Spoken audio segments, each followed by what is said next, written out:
Well, happy Wednesday, everyone. Pete Yapel, the voluntary option. One of these days, I'll get the timing right on that. It's just the lag of my computer and then coming onto screen. Welcome to the voluntary option. I am your host, Peter Yapel. It's Wednesday evening here in beautiful Arizona. The sun is shining. It was probably about 80 degrees most of the day. There's been a real cool breeze blowing. And my wife got some color because she finally had a day off where she could actually lay out in the yard. So we're being visited by an activist friend of ours, Deborah Coleman. Deb, thank you for joining us here at Mother Nature's Den. We encourage you all to come visit us. Look us up on Hip Camp, Boondockers, and Soon Tenters. But because we love sharing our experience. Listen, if you can understand and start to remember that freedom is not something that someone, an entity, or any person can hand you. Freedom is personal. Freedom is yours to obtain. So obtain yours. And with freedom, of course, comes liberty. And we couldn't be more blessed today than to have a special guest, Miss Stacey Prussman, who is running for mayor of New York City. And if there is one other person other than Mario Cuomo, or Andrew, well, Mario, God bless you, brother. I hope you can see some kind of good in your son.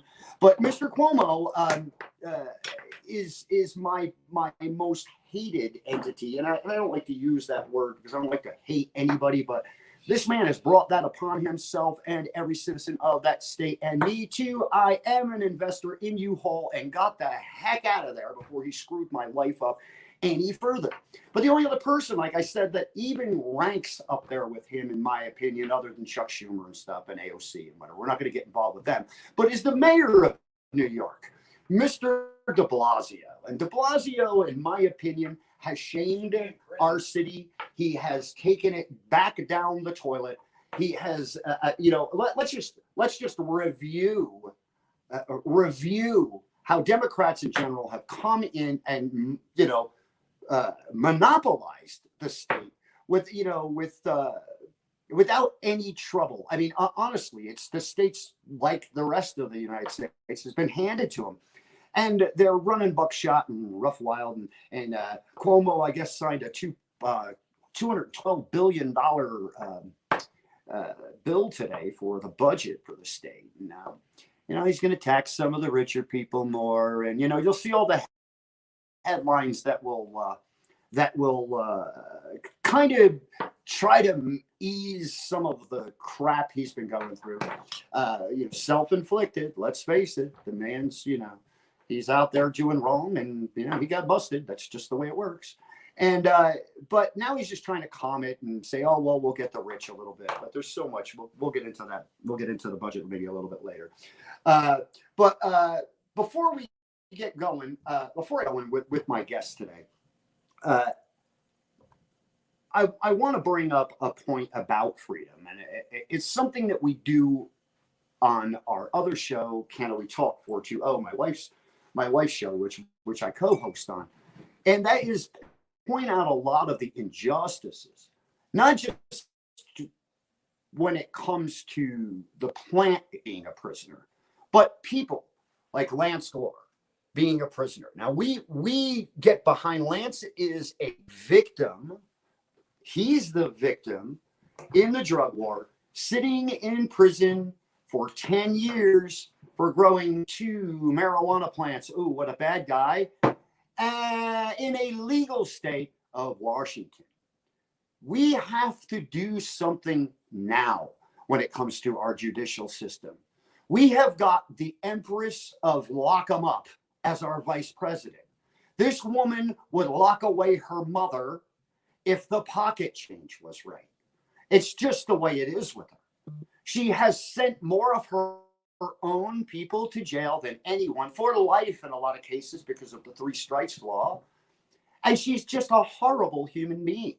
And again, she comes from that other wonderful state, California, in which we're trying to recall Newsom. All of these things are important, people. And whether you are local to these areas or not, sit back and understand and remember that it still affects you. Why? Because other policymakers follow in turn. When bad policy comes up and there's no pushback from people, which we just saw a whole year of people just being subservient, obedient, good little slaves. And we've got to change that.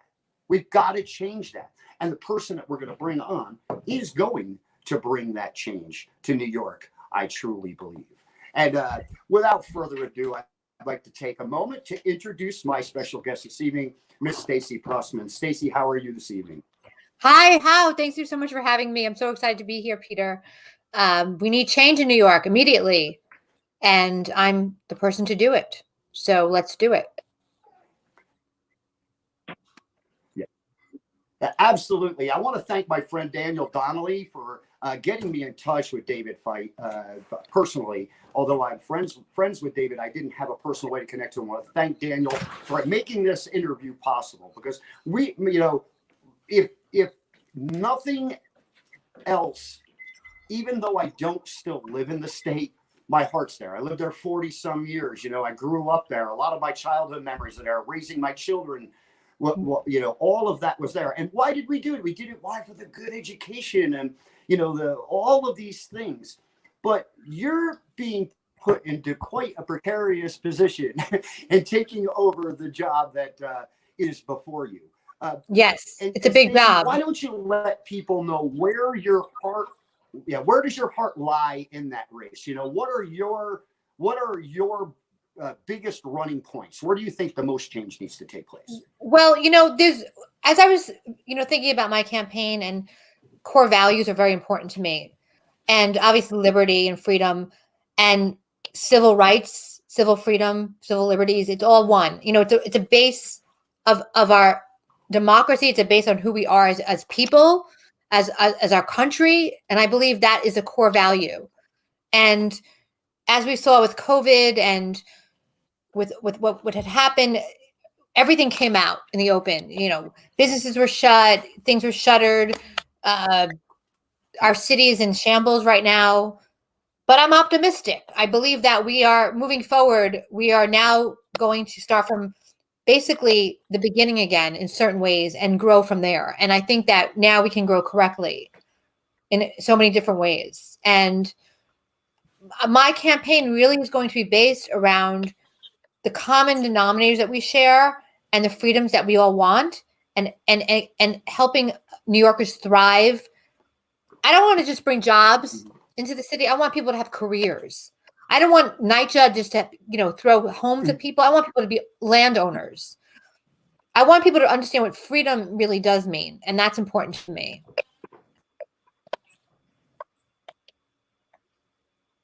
And that's where I'm coming from. Because I believe that so many people have been telling the citizens of New York certain things, and they just keep throwing money at problems that without really addressing the real issues. Like mental health is a problem. Excellent. I come from. Sorry. Yeah. It's a huge problem. Yeah. Amass that with the depression, with solitude, with everybody being on guard and afraid of everybody, in the mass of humanity in which y'all exist in the city. And and again, that mental illness is only going to keep tearing us down. No question. And it was like that before COVID. Right. Oh, I know. It wasn't like it just happened. You compound that, and then put that fear. And that only and makes I'm not a politician. I don't even speak political language. Like I sometimes use the wrong language, and it sounds like I'm on one side when I'm really on the other. I'm a stand-up comic. I've been telling, perverse jokes for many years, and a motivational speaker. I've been talking on eating disorders, body image, health and wellness. So I'm coming from that place as well. So my heart is in the direction of making a change by creating a environment of health, wellness, and freedom to thrive. It's not coming from a place of a political agenda. I don't have a political agenda, so to speak. I have solutions to problems, but I don't have a solution. I don't have a political solution. I have a logical, sensible solution to things. And I don't believe money is the answer to every problem either. People throw money. I think that everyone keeps asking me, "You're going to throw money to this?" Right. I think that's organization. Yeah, I mean, libertarian. Yeah, obviously it's not. It's libertarianism in me, but a lot of times the money just mismanaged and lost, and then what? And then you have no money, and the problem's still even worse because we have now lost a budget that could have been really gone to something that was really. I mentioned it on my show last week. How? Yeah. I mentioned that on my show last week, how funds get spent before they're even really ever used. And or just, again, moved or taken from here to there. And the false perception that the actual citizen or voter gets for what's going to be accomplished is never even comes to the starting line, let alone gets its legs in the race. And, hey, I want to ask you, are you a New Yorker? Have you been there your whole life, or how long have you been there? I'm a born and raised New Yorker, born and bred in Brooklyn, South Brooklyn, New York. I've lived in almost every borough. I've never really left New York. I went upstate to college in Albany. So I've been basically, other than vacationing and traveling on the road as a comedian and as a speaker, I've never left New York ever in my entire life. So I'm a true blue. I know how it works. I know what's wrong with the city. I know the feel when the city isn't working correctly. I survived 9/11 in Manhattan. I remember that clearly and succinctly, and it still breaks my heart every time. And I am a New Yorker, and I know what New York needs from just being here and experiencing it on every which level. Yeah, that's both economically and you and have your legs in the game. Yeah, you have your legs in the game. I get that, and that's very important. I think will be very important to a lot of people. That that someone isn't just an implant that's been there for just a couple years, or did the Hillary thing and moved to a county just to be able to run and win a chair at one point.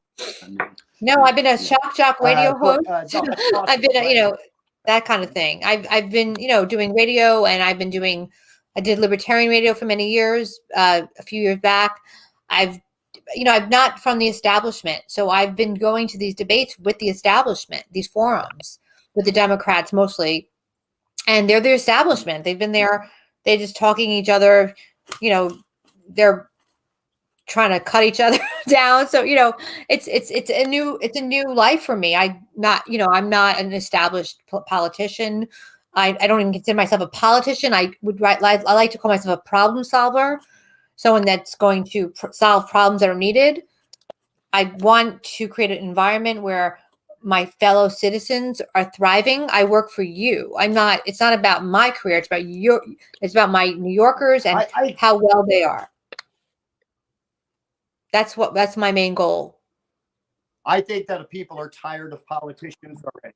I think people are tired of politicians anyway. They want people to correct the problems. All politicians do are point out the problems and say, hey, if you elect me, I'm going to do it. And they have really no intent to do it. They know that that's what gets the vote. It's truly the only job in the world where you can go and do whatever the hell you want to do rather than what your expected position is, and have no, other than the weatherman, he can be wrong every time he opens his mouth, and we don't hold him accountable.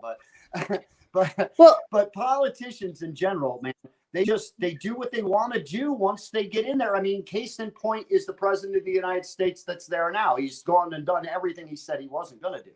Now, I want to ask you a question, another question that you brought up when you were doing your first part of your introduction, where you said, I'm not just trying to make jobs and trying to make, create careers and things like that. Now, my question is, don't we as human beings, can't we come to the realization that if we finally just stopped all this silly, you're going to die from a flu, and just went back to work and let people earn a living and cook in their restaurants and open their bars and open their retail stores and let people in to shop, then we wouldn't have to keep having bailouts. Because what people forget is these bailouts, we're paying for them to get back in business so that we can pay for them to be in business. It's always the money on the taxpayer. And people have to understand that it's time that we don't look at things that way. Let free enterprise prosper and run. That's just what I believe. Where do you stand on that? Well, I believe that, yeah, I believe that the government shut us down, and I don't really know if they even have a plan to really fix it. You know, throwing $1,400, $2,000 on people, is that fixing a lifelong business, a restaurant you've worked your life for, put hundreds of thousands of dollars into time? I don't, and now you can't reopen 100% or even 50% or stay open as late as you want to maybe make up for the money. I don't know how that's repairable. It's like you had a profitable business that was doing amazing, and there's COVID protections. Like, everyone has different views. If you're, there's ways to protect yourself, having the air systems correct, and the social distancing and all that stuff. There's ways to protect people from the virus, and it's been known. There's outdoor dining now, and there's no reason why we need to shut down at 11 o'clock. We could stay open all night. There's no reason why restaurants need to shut down at a certain time. It's logic. There's like logical solutions to these problems, and that would bring business and profit back to places that have been severely hurt, but for no reason of their own. That's the thing. It's if you have a bad business and you messed up your business and you misspent your money and blah blah blah. All right, that's on you. But the government did that to you, right? And you have to. And now what? Now what? Now we're holding you back even more, and now people are being vaccinated, and we're hoping to come out of this very soon. There's why are we closing down early? There's no reason for that. That to me is controlled. There's no logic. The virus still keeps going after 12 o'clock or 11 o'clock or 10 o'clock. The virus is still existing. So it needs to make science. Show me science. I want to know science. It has to have scientific evidence, or it doesn't. To me, it doesn't make sense to me. I come from a science background, believe it or not. So yes, it's a deadly virus. It's hurt a lot of people, but now people are getting vaccinated. Hopefully the vaccines are working. I haven't had my vaccine yet. I don't know when I'm going to have one, but if people are being vaccinated, that's their choice. And it should have an effect on us opening. And I know comedy clubs just opened up this weekend, and people are very excited to be out. And there's ways to avoid the virus. Some people wearing masks. There are ways to avoid it. And so we should be opening and end the lockdowns. Period. That's my feeling on it. I think it's silly. I think it's absolutely silly that people can think that because you won't go out after a certain time of the day, that you're going to be more susceptible to that. I mean, that when it got to that ridiculous point in time, I really shook my head. And I'm going, people are believing this. Well, that's government control. That's control. That's utter. They want control. Yeah. They want to be able to control people, so if people aren't out at 11 o'clock, they can control us. If my gym, which was 24 hours, closes at 11. They have control over people walking through the street, so people aren't at the gym. For instance, all right, bars, people are afraid they're going to get rowdy. What are they going to? People are at the gym. What are they doing wrong there? After 11 o'clock, it's a gym. It's open. What's wrong with it? Right. And the thing is, you can't even get into the gym now because there's percentages of people that could be there, so you have to wait online to get into the gym. So my schedule is so limited right now with the campaign and having meetings. I have to get into the gym to get my exercise. I barely can get in unless I have a personal training session, which costs me a fortune. Right. I can't get in. So if it was open all night, like it was supposed to be open, I'd be able to get into the gym to work out. But for some reason, they decided to close it at 11 o'clock, thus making it unable for me to get a workout in. And that's the healthiest place to be, is the gym. In terms of, being a healthy person and not being obese, which is a cause of having a bad effect with the virus. So, it's like, make up your mind, government. Make it make sense. And the lockdowns, let people stay open as late as they want. And that's the end of it. People are taking the precautions. People are making the choice. When COVID was in full stride. Uh-huh. Yeah. When COVID was in full stride, there were people really shaming other people. I know I see it here, and we really weren't even. We had mandates like everybody else, I guess, but nobody really gave a crap here. I mean, honestly, we lived life. We honestly lived our life. We just said, we're not stopping living our lives. If we, now, did I respect the Wallapai Nation down the road? Absolutely. We almost killed the nation with smallpox. We almost wiped out our whole Native American population with smallpox once before. Yeah, I understand their mistrust. So yeah, when I go into that place, then I would put on a mask. And again, I won't do it if it's a mandate from the government. Now, if the store owner says, no, that's just my policy, then I can choose at that point in time whether I want to go up there or not. I look at it this way. To me, that's it. But I was in Lowe's or Home Depot the other day. And there's this old couple, I call them old couple. I'm an old guy, and here I am calling somebody old. But this older couple walks by, and the guy goes, look, see, no mask. And I go, and I just stopped and I said, you're right, because I'm intelligent and educated. I don't need one. Your little piece of cloth, this ain't protecting you from death. I don't care, because that's all a bandana or anything else is, pulling your shirt over your face. That's not going to protect you from getting severely ill by a deadly disease. And I don't care what the deadly disease is. And if we can be so simplified by a square box that talks to us and says, oh my gosh, unless you wear this, you're going to die. We are really a weaker society than I really truly believe. And I want to have faith in us.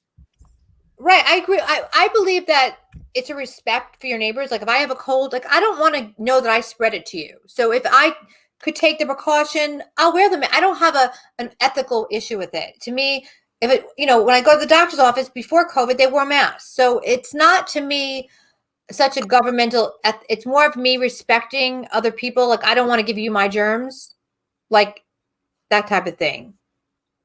Right. That's how I feel.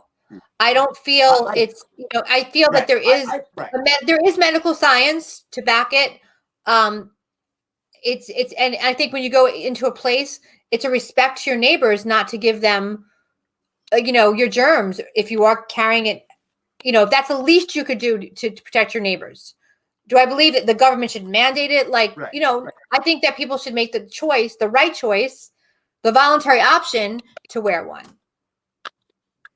Because I believe that. Well, that's what it's all. That's what our society should be. If I could do that little to stop the spread of it, we should never. Yeah. I would never be forced do it in any aspect of our life.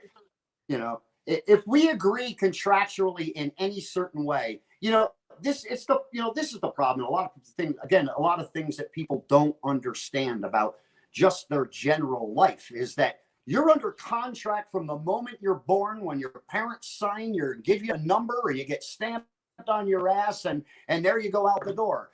That's how we become a part of our government. Our government now owns a piece of us where we owe them something for just being born. And we not only owe them something for just being born for what they may try to do for us in the future, we're here now to pay back all the past. And that's, listen, you have to understand. People have to understand that. And I don't think that many do. I think that many believe that, still believe in their government. They still believe they have their best interest in mind. But all I say is take a look around. And if you think that this is your best interest in mind, then you're living in a different planet than I want to live on. Right. I mean, everyone has their opinion about I think there's a lot of issues going on. I mean, people felt like their civil liberties were infringed upon during this pandemic. Some people feel that they were not. It's all different for different people, And I think that when it comes down to it, it's really people making the decision to respect their neighbor and not infringe upon them. Either it be a disease or your fist. Mm-hmm. Daniel Donnelly put up a question, and he wants to know if you'll allow urban farming to include operations for cannabis. Sure. Why not? I think that's the best way. Competition, you get the best cannabis, the most sustainable cannabis, rather than the government running it. I believe absolutely, yes. I'm not a big cannabis person myself. I don't smoke cannabis often. But I know a lot of people do, and I think that I think that if you grow it, I think it's it's like growing tomatoes. I think it should be treated like that. or lettuce or whatever you It's eat very in the healthy. farm. It's a metabolic. My wife and I are active. My wife and I are activists and have been for years. It's a metabolic. It's metabolic and nutraceutical. I mean, it's a valued plant. I'm smoking while I talk to you, but I don't smoke as much as oil has saved my life. The plant itself, and I think that what we're missing. What the government is missing, and what I would urge you to do, as I've urged everybody that I've ever sat in front of at a desk, and what I will urge you to do is enforce and understand education. That education is so lacking even within the community. I mean, there are people that have had businesses in this and sell every single day, and they have zero knowledge about what they're doing. Now, what a point I will make and what I can make is that there is no such thing, and if anybody can fight me on this, I will beat you in a debate every single day, that there is no such thing as a cannabis expert. You cannot be an expert on cannabis because we haven't been able to study the plant. We know little about it, but you cannot call yourself an expert if there's 114 cannabinoids and we know little about 6 or 8, 10 maybe, but we don't know about all 114. So until we reach that pinnacle, until we free the Schedule 1, until we free this plant and allow people to be able to do with it as they please. And again, like you're saying, people should be able to grow at home. Growing your own medicine. You talk about mental health, keep a plant alive. You're responsible to keep that plant alive.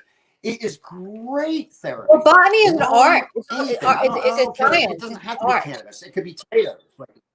Right. Yeah. Botany is an art. Growing Yes. plants is an art. You know, farming. It's a job for people. It's so many different things, and I believe that we should have privatize, or obviously privatize the marijuana market. Absolutely. I think you'd get the best qualities of marijuana. Maybe one that I actually would enjoy in that case.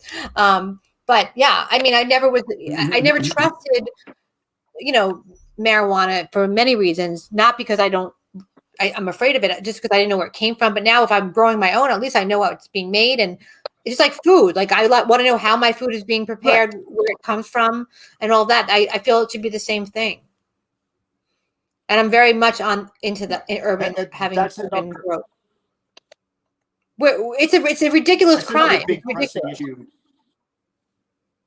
Yeah, that's another big pressing issue is our food and how we're poisoned. Between our water sources and the way that our foods are injected with steroids and hormones. I just tell people all the time, and it doesn't matter where you live. You can even live in a city. You can grow a tomato plant in a 5-gallon bucket. You can grow peppers in a 5-gallon. Grow yourself something. Eat some of your own food. You'll notice the difference in the taste. You'll have more pride in it a little bit.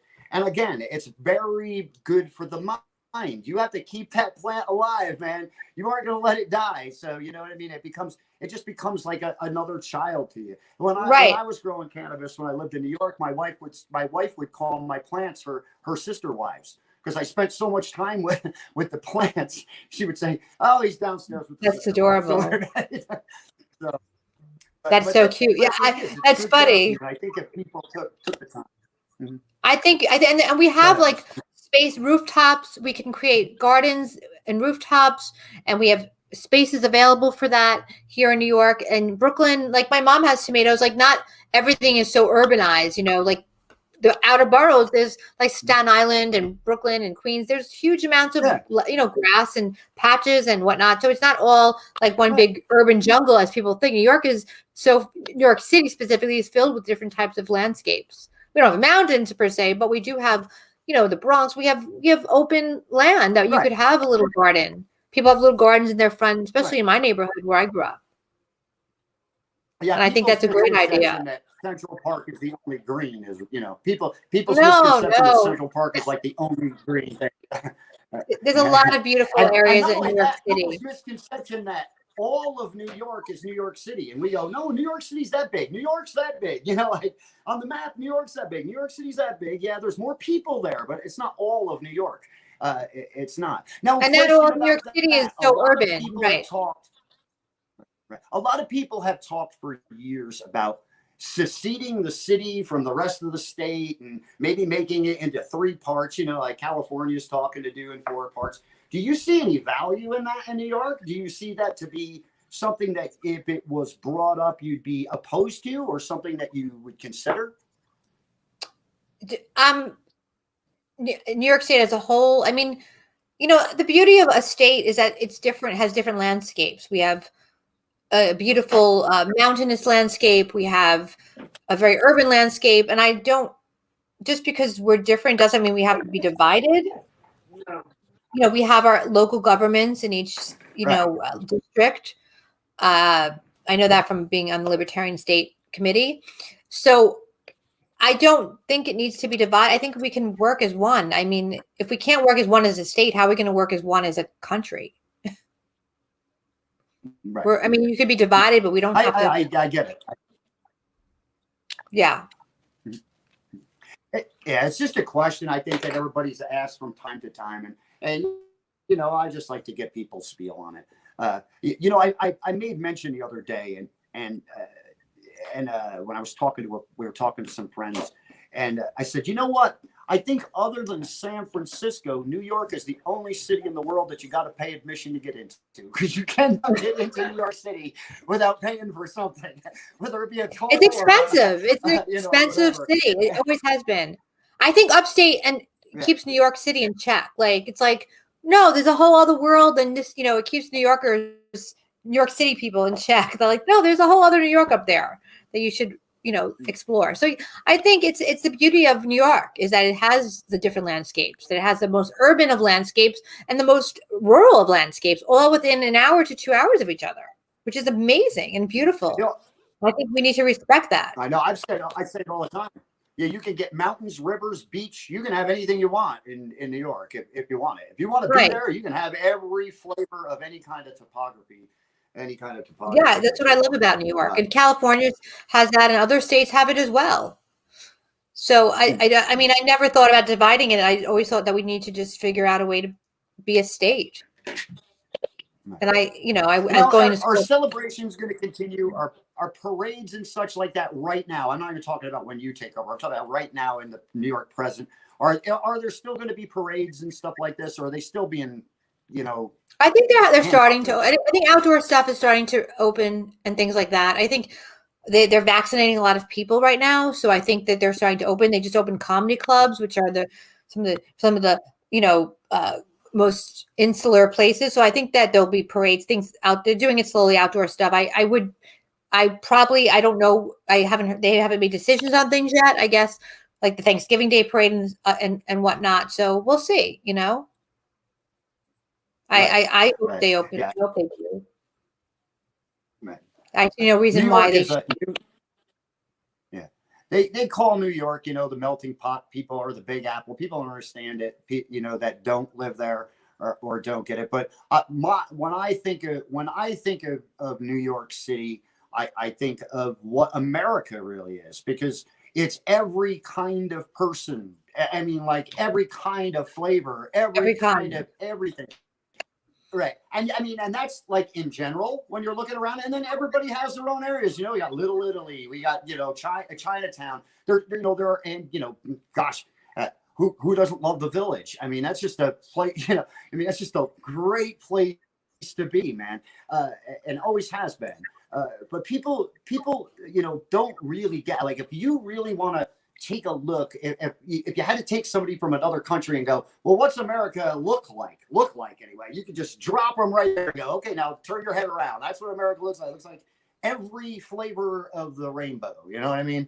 And I think that's why it's important that a leader there, and especially in the city, because let's face it, the city drives the bus, or is the most well-known and most populated, and that's where our people are, that person has to be somebody that can drive that bus, that can keep the kids seated in their seats when they're getting up and standing up, and can keep the bus on the path. And and really, I was really taken. The first time I saw you speak was on Larry's show, because I watched Larry if I don't watch every show he does, I go back and watch it probably later on today live. But that was the first place I saw you, and why I wanted to reach out. And then again, thank you again, Daniel, and thank you again, David, for making this interview possible. Thank you. Libertarians, I think, and another thing that I'm glad you're doing is that you're out early. You know what I mean? Like, normally a libertarian race, you learn who the candidate is 2 months before voting, and it doesn't give you a chance to know who they are, see anything they've done, have an opportunity to listen to them. So giving yourself some time like this, I believe you're doing yourself a great justice, by the way. And right. Well, I started in April, I think we started on Larry's show. I declared in April, I believe, maybe early, right? Like literally like a month after the lockdowns happened. And it went from there. We built a team. We have a great team of people, almost 30 to 40 people right now on our team. We're looking for more volunteers all the time and donations at Prussman so we can build our team. And we're fighting the establishment, as well. There's people that have just been doing this for many years. The bureaucratic Democrats have been, running the city for many years, and a lot of money and resources have been lost and not allocated correctly. And we need to, change that. We need to get rid of the bureaucracy and really make things run smoothly, functionality, make New York fun again. That's really important. New York is a place that people would come to have fun. Doesn't seem so much fun sometimes. So we need to have fun again. I know that sounds so base, but it's such a true thing. The arts. New York's a place of the artist, and I believe that would be a great thing to do. They're sick. Mm-hmm. Yeah, Daniel Donnelly, which I love. Daniel's been very questiony today, and I kind of like that because I love Daniel. By the way, everybody, you'll great. hear me say Daniel's name all the time. I have him on speed dial. He's one of my favorite people on the planet. So it says, how would New York City for Stacey Prussman fund housing for the homeless built with 3D printing? Wow. Well, we need to end zoning. First of all, a lot of zoning laws, so we can build housing for the homeless. Funding, there's probably money that we don't know exists. Like there's property taxes that aren't being paid by like Madison Square Garden, for instance. That's a way to fund housing for homeless or housing insecure.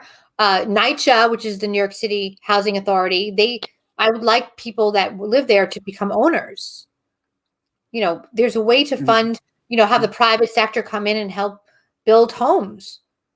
It doesn't cost a lot of money to build 3D homes. Actually, it would be less expensive and less bureaucratic to have permanent housing built rather than the shelter system. The shelter system is disastrous. Right. So you want to put people and help people get jobs or careers to live in their homes and be able to pay for their homes, not just hand them here, maybe help them the first few months, but then get them started. So they're functional society. And if they have mental illness, try to address those issues, because having people, on the streets is not really, it's, we're 2021 and we still have people living on the streets. It's not humane. I know. What kind of society are we? Especially when we have the greatest New York, we have people. Pardon? Especially and we have empty buildings as we have. There's so many empty buildings now with the offices that are now being people working from home. People now companies realize, we can work from home, or we can create a smaller office instead of having this 20,000, 5,000 square foot office. We could have a 1,000 square foot office, and we have one or two people working in there and people working virtually. So we've seen this. I'd love to figure out how to really take areas like that now don't have people working in them and create maybe take the zoning away and create homes for people in those areas, or that type of thing. There's so many options. The world is our oyster if we just allow it to happen. We take away these restrictions that don't really serve, we will be able to really grow as a city and be able to house people help them create jobs, like, get to the addiction is a big issue right now after the pandemic and during the pandemic, addressing that. And mental illness is a pillar, I believe, of what is we have to deal with right now. I in my heart, as a citizen of New York and as someone who's running for mayor, I believe mental illness needs to be addressed. It's severe, and it's the only way to move forward from this. Not just physical, but mental health is an absolute pillar. Right. I want to agree with you on zoning, and zoning everywhere needs to be changed. First off and foremost, when you own something, why do we still need to pay for permission from somebody else to do something to something we own? That there is, if I own a piece of property and I want to put a turd shack off the back that's connected to my house, I should be able to do it without asking the government for permission, filling out paperwork, paying for that permission, and then, of course, getting an increase in my taxes to have to pay more money. More. Join me? Yes. Okay. Hey. Stacey, this is my lovely wife, Helen. Hi, nice to meet you. Daniel, Helen's on. Yeah, I'm just listening to everything that you guys are talking about, and Peter had mentioned how important cannabis education is, and every single thing that you're mentioning on all the things that you want to change, everything reverts back to a cannabinoidal deficiency in our society. And I would love to explain why, because of the position that you are running for, it is so important for me to do this. And that's why I came in to interject. Our society has a learned, our society has a learned behavior of how to take care of themselves that it just doesn't do any good. This behavior, this learned way of life that we've all come so accustomed to. What are you sitting on? You're sitting halfway on the bench this way. There you go. Okay. This is what I want to talk to you about. Sure. Cannabinoidal deficiency is in every one of us. Okay. The endocannabinoid system is the largest signaling regulatory system for every single cell that we possess. Every single mammal, this holds true for. The same as oxidative stress holds true for every single individual. Oxidative stress will accelerate the aging process, and it will promote sickness. Our learned way of life from when we're little promotes that. It promotes that premature cell death lifestyle. With that comes critical thinking process and problem solving skills get lost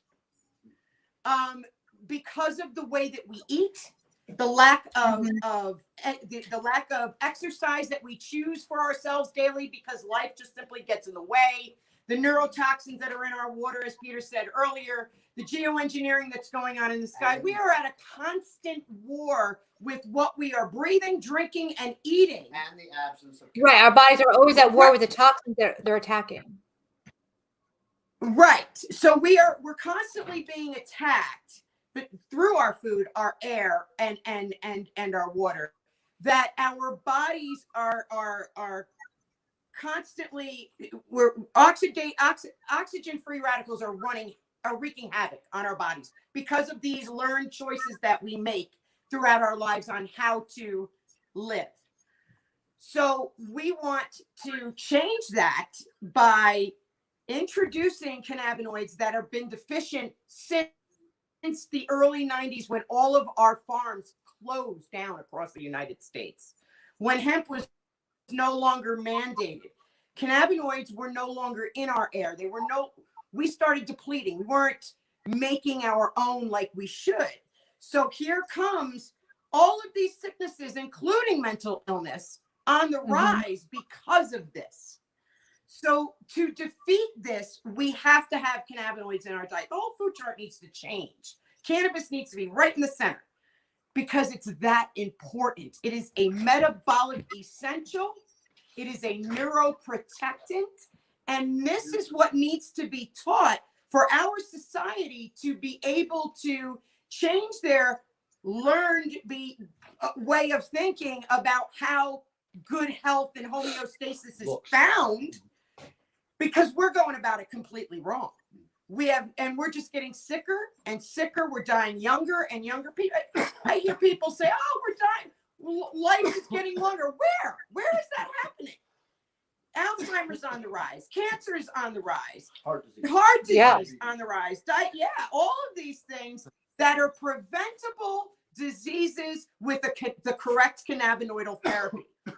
That is so important. So everything that you're discussing and why I intervened can be handled with cannabis, but having all of the nonsensical regulations surrounding the plant are what needs to change. People need to be able to learn about this plant and handle this plant freely. Well, and what we need also is our leaders to not be afraid. And what I mean by that is in 2018, I was honored to speak at the United Nations. And I listened for 2.5 hours to professionals and scientists and doctors speak from around the world about natural cures that have 100% success rate. And this, we lost Stacey. We lost her. Well, anyway, we'll finish. 100% success rate. And nobody would use the word cannabis. Nobody. All for the sake of political correctness. Except for me. Enough for the mass, man. That was the third word out of my mouth, I think. Well, and that's prime example of how political correctness has been the mask for corruption for so long. How dare they keep the word cannabis down as if no one knows in the room what everybody is talking about? It's so stupid. Yes, it was cannabis that gave a 100% success rate against drug abuse, opioid addiction, exactly what she's talking about. And it's going to change everything if we just free it. It's going to change all of this. It's going to, is it going to heal the world? You're goddamn right it is. Well, here's the thing too. It's going to. We're not afraid of people, getting hammered and driving and driving, we don't want them driving, but we're not afraid of people getting hammered. We're not afraid of people have the right education about the plant. That's a moot point. The only statement I'll make is this is the only medicine that you should be passing. You shouldn't be passing Xanax. You shouldn't be passing opiates. If you want to pass something healthy to someone, pass them some cannabis. That's right. That's what you should be passing. That's right. Oh, it should be the only acceptable form of shared medicine that there is. Is she here? She's here. Okay, good. Put her right back on. This one? Yeah. Just how do you do it? We'll go up here and we'll say add to stream, and then you add to stream. There you are. Welcome back. Welcome back. So I don't know how much we lost her again. Lost her again. I think she's pushing buttons accidentally. But it's okay. It's okay. We'll get her back on. I'm just glad to hear. Listen, I'm glad to hear that more and more. I'm here. Sorry, but my internet just died on me. Or leaders, people that are looking for leadership, are saying, yeah, there's really no big deal. I mean, cannabis is cannabis is cannabis. It can't, listen to me, Peter. I beg to differ here. Okay, someone in this political arena, as Stacey it needs to obligate themselves to know about this plant because it's that goddamn important to save us as we the people, as our society. This is, you know it. Right. Don't pussyfoot around. Oh no, I'm not. Well, case in point with that, and where I can add to that was what Larry said. When we interviewed Larry the first time on 420 in 2018 or 19, what 19 was it? Yeah. And we sat down with him, and we're talking about the EC. I'm talking about the ECS. I'm talking about this. That, and well, he took it upon himself to research what you were saying. Right, my point is, he shook his head like this guy's freaking crazy. And then when he went home and researched it, he was like, "Holy shit!" And he researched it further. That's what we need other people. But having platforms like this and being able to converse with politicians like Stacey and Larry and all those who are trying to make these changes in this world that are so necessary need to understand the importance. Come on, we can't just pussyfoot around the cannabis subject. It's been the billboard for the past decade: legalization, regulation, decriminalization. We have all been fighting this. Guess what? It's time to end prohibition, because I'm going to say it again like I've been saying it from the beginning. Anything less is simply fucking genocide for us. We will not make it without that plant. period. We will not have solidarity. We will not have unity. We will not have any of it because we don't have critical thinking without it. The problem solving skills are gone without that plan. So I'm done with my my education on this, and I'm sure that Stacey got the gist of what I'm trying to do. It's just very important for her in her position and us in our position to make sure that we're educating. I mean, to tell Stacey that education is the most is what's important about cannabis, and not give her the education because of the position she holds is just ignorance. And we got to make sure that we do that. And I'm always willing to educate. But Stacey, I think you're muted. You're muted. You're muted. Let me see if I can unmute her. No, unmute. Are you unmuted? Go ahead, Stacey. You should be able to talk now. No, it's on her end. It's not on yours.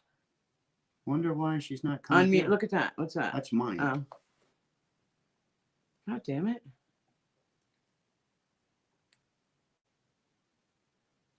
Yeah. Technical difficulties, folks. So I'm going to unmute her right now. Let's see if it works.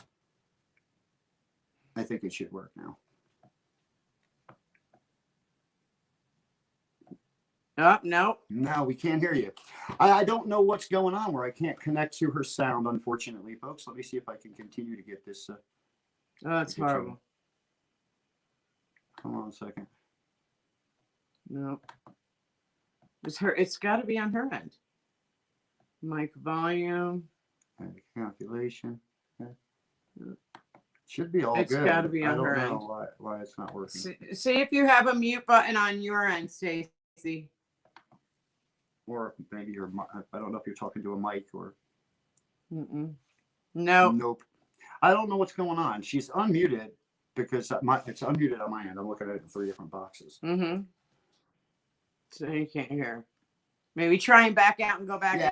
Try to back out, Stacey, and then come back. Like sign out of the StreamYard and then come back to it. Thank you. I had to get that all right. Well, I know. Hey, honey, listen. If everybody, you all know my wife. My wife has got passion for days, and especially when it comes to this. Why? Because she doesn't like people that die senselessly. She don't like to see people sick. She doesn't like it. It really, really, really, really bothers her. It bothers her to the point where she loses it like that. And she's got to come on and say something. And believe me, she's always invited to sit next to me at any time she wants. Her opinion is as valuable, if not more valuable. Education of this plan is key. I'm going to go out and drink some champagne with my friend. Okay, my wife is now going to go out and drink some champagne with her friend. We got about 6 minutes left of the show. And what I can say is this: I'll always be a New Yorker. You'll always be a whatever you are. I love Arizona. I love my home. I'll never leave here. I have never found a more free spot in America. It offers me and I shouldn't say that. Let's change that verbiage. I've never found a place where I can live where where my freedoms that are documented are as prevalent than they are right here. I think that's the best way to put it, is that I live closer to the constitutional ways in the state of Arizona than I have in any other state that I've been in. And, for that, I call it home. Other than the reason that, I live off grid, I try to be as least government reliant as I possibly can be. I don't have an electric bill. I don't have a water bill. I don't have these bills. I do have a a dish bill and a satellite bill for my internet. But that's just so I could talk to you people, and I know you're so glad that I do that. Hold on, I think we're going to get Stacey back, and let's hope that we can hear her now. No, I can't. This is a bad joke, folks, that I cannot hear her. Honestly, I don't understand it. But the mic is unmuted.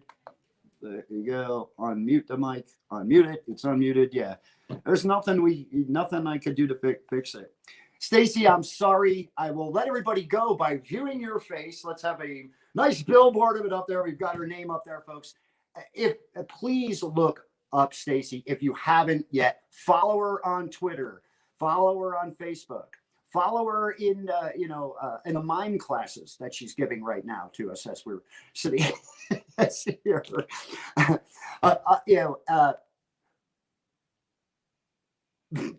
You're doing great. Listen, I'll bet you there's 50,000 people watching right now that can actually read her lips. And I think that that's great too, because we try to be all inclusive. And at this point in time, we're trying to give everybody an experience. Now, please visit her sites, follow her on Facebook, follow her on Twitter. Are you on Instagram?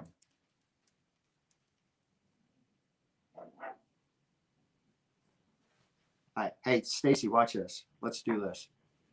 Where is this?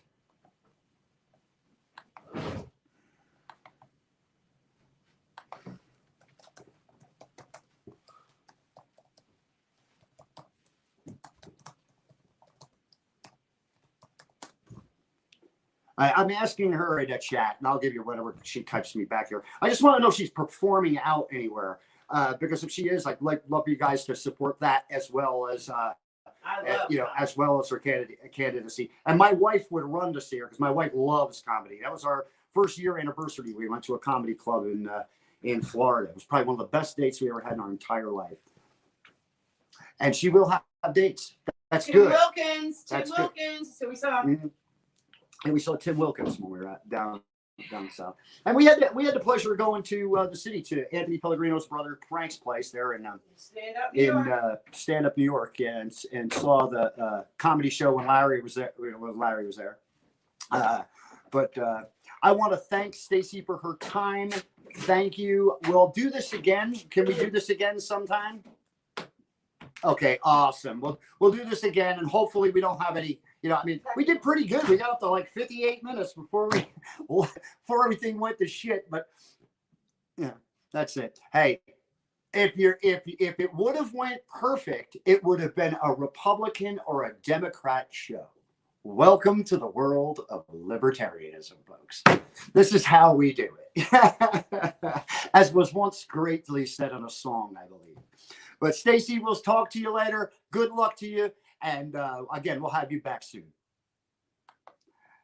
Folks, thank you for joining my show tonight. I got to get off here in about 1 minute. I want to thank FSM Media, Free Speech Media, for having me on Trovo. Roger Sanchez, Harrison Kemp.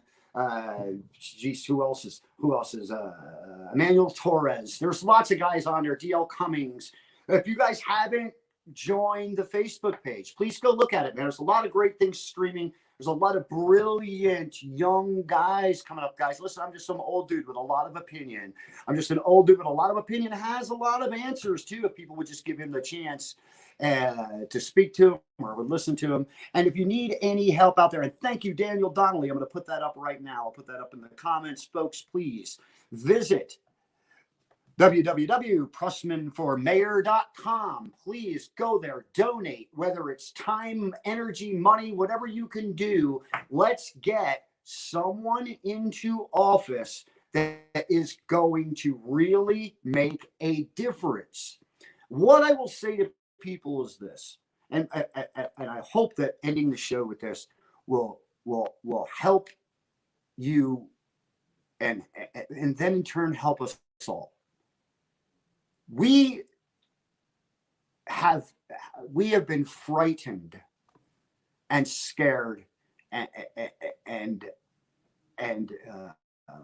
rolled into the fetal position over this past year, all for nothing, all to get one person into office, or one administration into office, and another one out, and that's all this was about.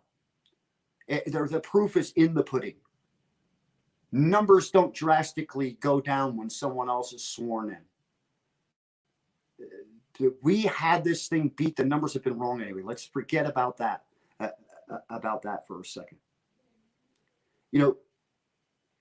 change is uncomfortable, but good change is good change. Like, you know, you don't make change to end up in a worse place, right? But you always have to take a chance. And you're taking a chance on betterment. You're taking a chance on doing something to help everyone. And that's looking somewhere else. That's really understanding who you're voting for. That's not listening to what they say they're going to do. That's looking at what they've done before so that you know that they will bring that forward. We have to learn to look to example rather than to promise. Because once that position is obtained and the ring of power is on, we can do as we wish. That's the thinking. That's the thinking. We need to change that. And believe me, Ellen, Sorry. the Libertarian Party is that change? Is that positive? Is that answer?